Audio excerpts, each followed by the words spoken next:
2026 ఉగాది తర్వాత అత్యంత జాగ్రత్తగా ఉండాల్సిన 2 రాశులు. అంటే ఈ సంవత్సరం గ్రహస్థితిని అంతా పరిశీలన చేయగా ముఖ్యంగా 2 రాశులుగా మాత్రం చాలా ఇబ్బందికరమైనటువంటి వాతావరణం ఉండడానికి అవకాశం ఉంది. కుటుంబంలో ఎవరైనా కూడా అనారోగ్య సమస్యలు, హాస్పిటలైజ్ అవ్వడం, లేనిపోని లిటిగేషన్స్లో ఇరుక్కోవటం, షూరిటీస్ పెట్టి ఇబ్బందులు పాలవటం, దాంతోపాటు అవమానాలకు గురవటం, ప్రమోషన్ కాకుండా డిమోషన్ అవ్వటము, అదేవిధంగా కొంతకాలం సస్పెన్షన్లో ఉండటము, వ్యాపారం కొంతకాలం క్లోజ్ చేసుకోవటం, దాంతోపాటు ఆరంభించిన గృహ నిర్మాణం మధ్యలో ఆగిపోవటం, ఇట్లా చాలా రకాలైనటువంటి ఇబ్బందులు ఉన్నటువంటి 2 రాశులు నేను తెలియజేస్తాను.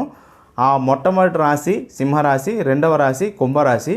భయపడద్దు, కంగారు పడద్దు. మీకు నేను మాట ఇచ్చాను, ప్రతి నెల కూడా ఏ రాశి ఫలాలు అప్లోడ్ కాకపోయినా సింహరాశి కుంభరాశి సంబంధించిన పరిహారము, మంత్లీ ఫలాలు అప్లోడ్ చేస్తాను.